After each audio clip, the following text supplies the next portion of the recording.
The first text my daughter ever sent me was 4 words long. Dad, it's a boy. The last one told me not to come to the weekend I'd spent 4 years and $38,000 building for her mother. Somewhere between those two messages, friend, I stopped being her father and started being her line of credit. Come on in and sit down.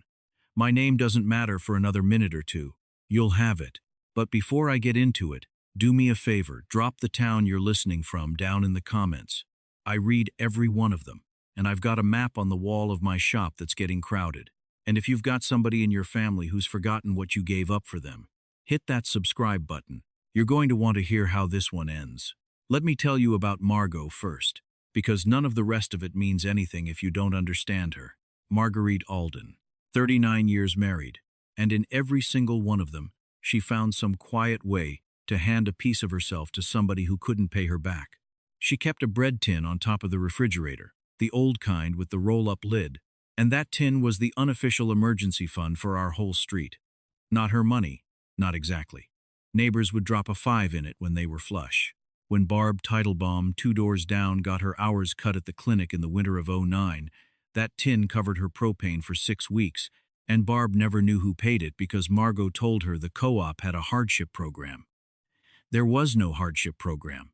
There was a bread tin and my wife. She taught piano for 11 years to kids who couldn't afford lessons. Not as a business, she never took $1 for it. Tuesday and Thursday afternoons, our front room, an upright Kimball with a chipped D above middle C. If a mother offered to pay, Margot would say the lesson was payment enough because it kept her sharp, which was a lie she told so smoothly that people believed it for a decade. And when our daughter Corinne turned 22 and needed $1,200 for the deposit on her first apartment in Des Moines, Margot sold her father's trumpet. I need you to understand what that was. Margot's dad came home from the Pacific in 1946 with 2 things, a limp and that horn. He played it at church socials until his lungs gave out. It sat in a case lined with green felt on the top shelf of our closet for 30 years. And she used to say she wanted it in the ground with her. I drove her to the pawn shop on Water Street myself and sat out in the truck with the engine running while she went in. She came out with an envelope and a face I'd only seen on her twice before. She never told Corinne where that money came from. Corinne thinks to this day that we had it sitting in savings. Margot got sick in the fall of 2023, ALS. 14 months from the first dropped coffee cup to the last morning. I was there for every hour of it, and I want to be plain about something before I go any further. When I tell you I planned a weekend, I don't mean I planned a party. We were going to hit 40 years on the 20th of June, 2026. She knew she wasn't going to see it. And somewhere around month 9, when her voice had gone soft and slurred and she had to say things twice, she made me promise her something. There's a lodge up on West Okoboji, up in the Iowa Great Lakes Wickham Lodge, white clapboard, a screened porch that runs the whole length of the waterside, boathouse below it. We were married in the chapel across the road from it in 1986 and had the reception on that porch, with 41 people and a borrowed record player. She wanted everybody back there, our 40 years. She wanted her sister down from Duluth, and the pantry ladies, and the Teitelbaums, and Corinne and Trent, and our grandson Micah, all of them, in one room, on that porch, on that day. She said it just like this, and I can still hear the way it took her 3 breaths to get it out. Get them all in one room, Ray, and make them look at each other. She didn't ask for a memorial. She specifically didn't want that word used. She wanted a party she wouldn't be at. I promised her I would. My name's Ray Alden. I'm 64 years old. I run a small engine repair shop on Bluff Street in Cedar Falls. Iowa mowers, snow blowers, outboards. The odd chainsaw, same shop my father ran when it was a freight dock outfit. Same cracked concrete floor. I've spent my whole life stepping around a fight the way you'd step around a hole in the ice. That's my flaw, and I knew it about myself long before any of this happened. I don't ask questions when somebody I love hands me a number. Margot could tell me the water heater was $1,100, and I'd write the check without asking which plumber or why. That was fine, because it was Margot. I carried that same habit straight into planning this weekend, and it cost me. For 4 years I put money down. Deposits, installments, add-ons. The event coordinator up at Wickham was a woman named Paulette Ziering, and I must have called that woman 90 times over 4 years about napkin colors I didn't care about, because Margot had cared about them. Venue and the whole porch, both nights. A caterer out of Spirit Lake for 60 people. 2 pontoon charters for the Saturday afternoon so the kids could get out on the water. A 3-piece string group from Sioux City that Margot picked off a website in the hospital because she wanted live music and she wanted it to be strings, not a DJ. A tent on the lawn in case of weather. Every contract was in my name. Every one. Not Corinne's, not Trent's, not the Alden family. Raymond J. Alden. 1 signature line, 1 credit card on file, 1 phone number. And I never once made my daughter put anything in writing about anything. Because she was my kid. And you don't put your kid in writing. Paulette told me something in year 2 that I filed away and forgot about entirely. She said their vendor agreements were venue-specific and non-transferable, meaning the caterer, the boats, the trio, all of it was contracted through the lodge for that address on that date, and that 72 hours out, everything had to be confirmed by the signatory. Her word. Signatory. She said it the way people say things they've said 400 times. I said, "Sure, Paulette, that's me," and we went back to talking about napkins. Neither of us thought about what that meant for 4 years. It mattered exactly 1 time, and it mattered a great deal. One more thing you need in your pocket before I get to the ugly part. Margot's folks left her a cabin on Ingham Lake, small, 2 bedrooms, a dock that needed work every spring. It came to me outright when she passed, and there was an understanding, never written down anywhere, just breathed in the air the way family things are, that it would go to Corinne eventually. A fella named Dale Kinnick has been trying to buy that lot off us since 2019. Comes around every June. Cash, no inspection. He wants the shoreline for his kids. I turned him down 6 years running, and every year he said, "Ray, offer stands." Now, Tuesday, the 9th of June, 2026. 11 days before the anniversary weekend, 6:12 in the morning. My phone doesn't make noise before 7. That's a rule in my house. So when it buzzed on the nightstand, it pulled me right up out of sleep, and I sat on the edge of the bed in my shorts with my feet on that cold floor and read this. "Dad, we moved the weekend to Trent's parents' place on Lost Island. It's easier for his mom. She can't do stairs. And honestly, a memorial vibe would wreck it for the kids. Just come Sunday for an hour and see Micah. Love you." I read it 3 times.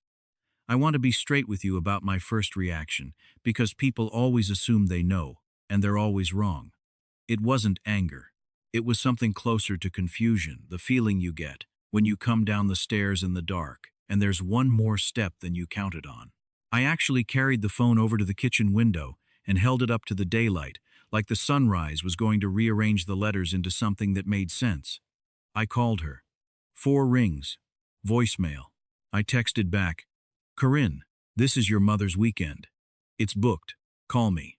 Nothing for 3 hours. When she finally called, she was in a car with the window down, and I could hear her turn signal going the whole time. She led with, "Dad, don't make this a thing." I said, "Explain it to me." "Sheila can't do the porch stairs. And Trent's parents have the whole place on Lost Island. There's a level lawn, there's a fire pit the kids can run. It just makes more sense." I said, "The lodge has a ramp on the water side. I paid for a ramp to be put in 3 years ago because your mother knew she'd be in a chair by the end and she wanted people who couldn't do stairs to still get on that porch." There was a pause with just the turn signal in it. Then she said, "Okay, but also Trent and I talked about it, and a whole weekend that's all about Mom is a lot. It's heavy. Micah's 9. Trent's family barely knew her. Nobody wants to sit through 2 days of crying. We want it to be fun." And I said, "Your mother didn't want a funeral. She wanted a party." And my daughter said, "Dad, figure it out. I've got a showing at 11. And the line went dead. Not slammed. Nobody slams a phone anymore. It just stopped, the way a light goes out, that flat little nothing sound. And I want to tell you, friend, that flat little nothing did more to me than screaming ever could have. Screaming means somebody's still in the room with you. That sound means they've already moved on to the next thing on their list, and you were on the list." I stood in that kitchen for a while. Then I called Paulette Ziering at the lodge. She picked up on the second ring the way she always did. I said, "Paulette, it's Ray Alden." She said, "Ray, 11 days. We're all set on our end." I said, "I need to ask you something and I need a straight answer. If my daughter calls you, and she will, and tells you the party's moving to a private residence on Lost Island, and asks you to send the caterer and the boats and the trio over there instead, what happens?" Paulette got very quiet. Then she said, "Nothing happens. Those contracts are venue-specific. The caterers license through us for our kitchen. The charters launch from our boathouse. And nobody moves a dime of it without you. You're the signatory, Ray. She's not on the paperwork anywhere. She's not on any of it." I said, "Has she called you?" Paulette said, "She called Friday. I told her I'd have to speak with you. Friday. 4 days before she texted me. She'd started moving my wife's weekend 4 days before she bothered to tell me about it. And here's where a lot of you are going to expect me to say I canceled it. I didn't cancel a thing.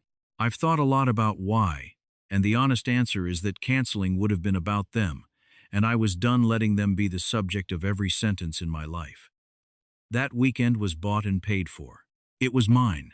It was Margot's. So I said, "Paulette, I'm not canceling. I'm changing the guest list. Everything stays exactly where it is. Same date, same porch, same food, same boats, same music. I'll get you new names by Thursday." She said, "Ray, do you want me to call your daughter and explain the situation?" And I said, "No, ma'am, don't call anybody. If she calls you again, tell her you'll have to speak with me." I hung up and sat down at my kitchen table and felt something I did not expect and am still a little ashamed of. Relief. Plain, warm relief. Like taking off a coat you've been wearing indoors for years. I want to tell you about somebody who went the other direction that same week, because it matters to where this whole thing lands. Margot had a home health aide the last 7 months named Delia Ferris. Delia's a big woman with a laugh you can hear through a closed door. And she used to stay a half hour, 45 minutes past the end of her shift, just sitting with Margot doing the crossword out loud, so I could shower or lie down or drive to the shop and pretend to work. Nobody paid her for those minutes. She's never once mentioned them to me. And Delia's daughter Naomi took piano in our front room for 4 years when she was small. Free, like all of them. Delia still calls me every few weeks. Not for anything, just calls. She called that Wednesday and asked how I was doing with the anniversary coming, and I told her, all of it. The text, the turn signal, the 11 o'clock showing.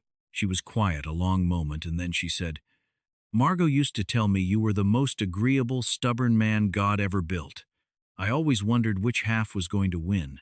Then she said, "I'm sorry, Ray." And she meant it the plain way people mean it when they're not performing anything for you. Thursday morning I drove down to the credit union on University Avenue. Not to do anything dramatic, I just wanted to see the number. 4 years of drafts and deposits, printed out on paper, $38,714, for a weekend that had apparently become a lawn party at the Vance's place on Lost Island, thrown for a woman who'd never met my wife, hosted by people who found her memory heavy. I sat in the truck in that parking lot for the better part of an hour. Nothing snapped in me. I want to be careful about that, because I know what channel you're on, and I know what you came here for. Nothing snapped. Something settled. It was like somebody finally turned a light on in a room I'd been sitting in the dark of for a decade, and I could see the furniture, all of it, where every piece actually was, how long it had been arranged that way, and how much of it I'd paid for. Now, before I tell you what I did next, I want to stop and say something to the folks who are already typing. Some of you are going to tell me this is my own fault, that I handed money over for 4 years and never asked a single question, that I never made anybody sign anything, never had one hard conversation, let it slide and slide and slide until it slid right off the table. You're right. That's exactly what I did. I'd do the whole 4 years over again for Margot without changing a comma. What I won't do is do it again for Corinne. There's a difference between those two things. And it took me 64 years to be able to say it out loud. That afternoon I called Ruth Ann Mabry, the attorney who'd handled Margot's estate. I told her I wanted to make some changes. First, the cabin on Ingham Lake. I called Dale Kinnick that same day and said, "Dale, does the offer still stand?" He said, "Ray, I've been saying it for 6 years. Don't make me say it a seventh. Cash, as is, no inspection. He'd been pre-approved on the money since 2021, because that's the kind of patient man he is. 23 days to close. Second, the money. The cabin proceeds, plus what was left in a small fund Margot and I had built up in the 90s, were not going where everybody assumed they were going. And I'll tell you what turned that decision. Because it's the piece I didn't plan. Near the very end, when Margot was mostly asleep and the morphine had her talking to people who weren't in the room, she said Delia's name. She said, "Ray, make sure about Delia. She never once took anything she didn't earn." I said, "Okay." I said, "Okay," the way you say okay to a person who's dying. And then I forgot it for 2 years. And it came back to me in that credit union parking lot like somebody had tapped me on the shoulder. Delia's daughter Naomi is 19. She wants to do music therapy, working with stroke patients, with dementia units, with kids who can't get words out but can get a melody out. She'd been putting it off 2 years because there wasn't any money and there wasn't going to be. I had Ruth Ann draw up a scholarship fund at Hawkeye Community College in Margot's name, the Marguerite Alden Fund, for music students going into therapy work. First recipient named outright in the document, Naomi Ferris, full ride, all 4 years including the transfer to the university after. Third, and this is the part I care about most, so stay with me here, my grandson. Micah is 9 years old. He collects rocks, he cannot whistle, and he has been on this earth a decade without doing one single thing to deserve what his parents did. None of this was his to answer for. So, I had Ruth Ann write a separate trust, walled off from anything Corinne or Trent can reach, touch, borrow against, or breathe on. Money for his education and, if he doesn't want school, a down payment on a first home his choice, not mine. It opens on his 25th birthday. And I want to say why it's 25 and why it isn't tied to a wedding, because I thought about that hard. I've watched people set up money for a grandkid that only unlocks when the kid gets married, and I understand the sentiment, but I'm not going to do it. Not everybody gets married. Not everybody wants to. I'm not going to reach out of the ground and make that boy perform a life I picked for him in order to get what's already his. 25. No conditions, no strings, no ceremony required. He can spend it on tuition or a roof, and he doesn't have to explain himself to a dead man. There's one clause underneath it, in Ruth Ann's plainest language. If either of his parents ever attempts to access those funds, redirect them, borrow against them, or use them as leverage on that boy, in any way every dollar forfeits to the Marguerite Alden Fund. All of it. No warning, no appeal, no second look. I didn't write that to hurt my daughter. I wrote it because I know my daughter, and I wanted my grandson protected from her, the exact way I never once managed to protect myself. I signed all of it on a Monday, 10 days before the anniversary, and I still hadn't told Corinne a single thing. Now, hold on right there, because I want to ask you something before I go on, and I want you to actually answer me down in the comments. If it were your kid, would you have picked up the phone and told her? Or would you have let her find out the way she let you find out? I've heard good arguments both directions, and I'm not sure I picked right. Tell me what you'd have done. Here's what I did. Thursday, 3 days out, I gave Paulette my new list. Delia and Naomi. Barb Teitelbaum and her husband. The 6 pantry ladies from St. Stephen's and their spouses. Margot's sister Rana, driving down from Duluth. 4 of the piano kids, grown now. 2 of them with kids of their own, all of whom said yes inside of a day. The Kinnecks. My shop foreman Emmett and his wife. 41 people, which I did not plan and did not notice until Paulette read the number back to me on the phone, and I had to put my hand over the receiver for a second. Same number that stood on that porch in 1986. Friday, 2 days out, the 72-hour confirmation window opened, and I confirmed everything as the signatory. Caterer, both pontoons, the string trio, the tent, 60 covers for 41 people. Because I wasn't about to make Paulette recut the order, and because I know what a hungry Iowan can do to a walleye, I did not call my daughter. She did not call me. I want you to sit with that for a second, because I did. 10 days went by without my only child calling me one time. That's not revenge, folks. That's just what the ledger looked like. Now let me tell you about Saturday from the other side of the lake, which I only know because I got told about it later.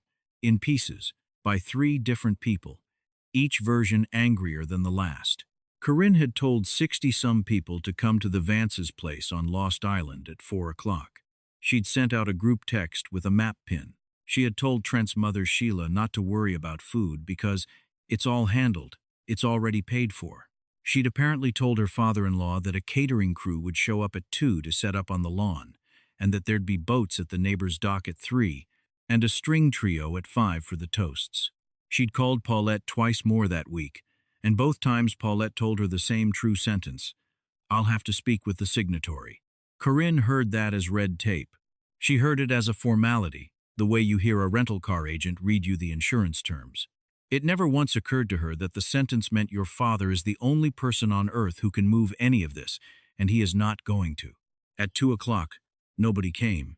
At 2:40, Trent drove 20 minutes into town and started calling the caterer, who told him politely that they were currently plating for a private event at Wickham Lodge and had no record of any residential booking, and that in any case they weren't licensed to serve off-premises out of that kitchen. At 3, no boats. At 4, 60 people started arriving at a house with a level lawn, a fire pit, and 2 bags of ice. At 4:50, Corinne called me the first time. I was standing on the water side of that porch at Wickham, with a glass in my hand. Rana had just finished telling a story about Margot shoplifting a lipstick in 1971 and putting it back the next day out of guilt, and 41 people were laughing so hard that Barb had to sit down. The caterer had walleye and sweet corn and a ham going. The trio was tuning up under the eave. Delia's girl Naomi had found the old piano in the corner of the lodge's front room and was picking at it. And when the trio started, she came out and stood by the rail with her mother. My phone buzzed in my shirt pocket. I looked at the name, and I put it back in my pocket. It buzzed 9 times by dinner, 22 by dark, 31 by the time I went up to my room a little after 11, and the texts stacked underneath, getting shorter every time. "Dad, call me. Dad, the caterer says it's at the lodge. Dad, this isn't funny. What did you do?"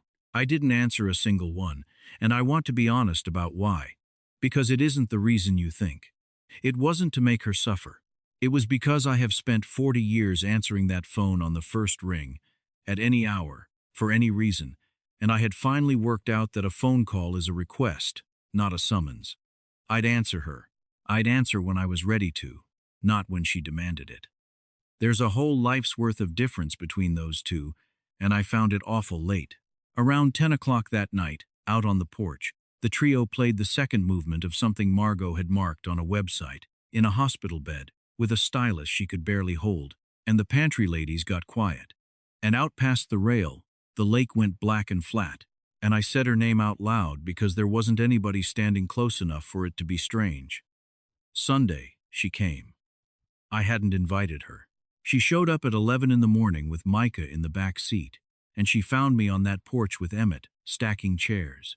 The tables were still up, and on the long table, at the head of it, there was a place card with her name on it. Corinne, hand-lettered by Barb Teitelbaum, who did all 43 of them, because I'd had Paulette set 2 extra, one for my daughter and one for my grandson, and nobody had moved them all weekend. I'd like to tell you I did that as some kind of message. I didn't. I did it Thursday night at my kitchen table without thinking about it at all, which is maybe worse. She stood there and looked at that card for a long time. Then she said, "What did you do?" I kept my voice where it was. I have not raised my voice at my daughter since she was 15 years old, and I'm not going to start at 64. I said, "I had your mother's 40th, right where she asked for it. You humiliated me. 60 people, Trent's whole family. His mother made a toast to an empty lawn, Dad." I said, "I know what it feels like to be told there's no room for you at a family thing. You told me that at 6:12 in the morning, over a text, 11 days out. I just found out slower, on a Friday, from an event coordinator, that you'd started moving it 4 days before you told me. Seemed about fair that yours came the same way, slow and in front of people." She said, "I was going to tell you." I said, "I believe you meant to." Then she asked about the cabin, because Dale's truck's been parked down there, and word gets around, and I told her it's sold. 23 days, cash. And I told her where the money went, Margot's name on a fund at Hawkeye, and Naomi Ferris starting in the fall. She said, "That was Mom's." I said, "It was. And near the end your mother asked me to make sure about Delia, and I forgot for 2 years, and I remembered in a parking lot. That's on me, not on her." She started crying then, and I'm not going to pretend that didn't do something to me, because it did, and I let it, and I didn't move. Then I told her about Micah's trust. Walled off. 25. Education or a first house. His choice. And the clause that if she or Trent so much as reach for it, every dollar of it walks out the door to the fund with her mother's name on it. She said, "You don't trust me." And I said, "No. And I love you. Those aren't opposites. And I've spent my whole life pretending they were." I said, "I didn't punish that boy for what you did. I made sure you couldn't either." She said, "That's not fair." And I said, "It isn't about fair, honey. It's about finished. I'm done rescuing you from what it costs to be who you've decided to be. That's not the same as punishing you, and someday you'll be able to tell those two apart. I hope so. Anyway, she didn't have anything for that. I'm not going to sit here and tell you she apologized. What she said, standing on that porch with her mother's name in the air and her own name on a card in front of her, was, "I'm sorry you're taking it like this." Which isn't an apology, friend. That's a door being closed very politely. I let it go at that. I didn't chase her out to the car. Micah gave me a hug and showed me a rock he'd found in the parking lot. Quartz. Pretty good one. And I told him to hang on to it. That was June. It's August now. Naomi Ferris starts at Hawkeye in 3 weeks. She came by the shop with her mother to say thank you, and I made her stop halfway through because I'm not built for that. Saint.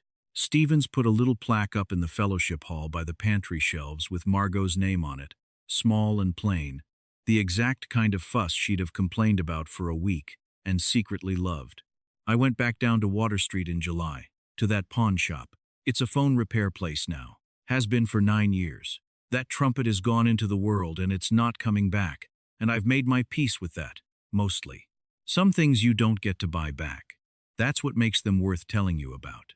I sold the shop's back lot and bought a little 2-bedroom 8 blocks from work. More room than I need. Corinne calls now. Sundays, mostly. Careful little conversations about the weather and Micah's school. I answer. And I'm civil. And it's real. But it isn't warm yet, and I've stopped expecting it to be warm on a schedule that suits me. Micah doesn't know about any of it, and he won't for 16 years. That's the whole point of it. And I'll tell you the thing that surprised me most. And it isn't the cabin, and it isn't the trust, and it isn't 60 people standing on a lawn in Lost Island wondering where the food was. It's how quiet it got in my head. That's it. That's the whole prize. 40 years of running a low hum in the back of my skull about who needed what and whether I'd done enough and whether they were happy with me, and one Saturday night on a porch, listening to 3 people from Sioux City play a piece my wife picked out with a stylus she could barely hold, that hum just stopped. If there's somebody in your life who's quit hearing your generosity as a gift and started hearing it as a standing order, I want you to know you're allowed to stop. And I want you to know you can stop without taking it out on the people underneath them who never asked for any of this. Both of those things are on the table. Nobody tells you that. Like this if it landed. Subscribe if you want more of them. And tell me down in the comments what's the one promise you'd keep no matter who tried to talk you out of it.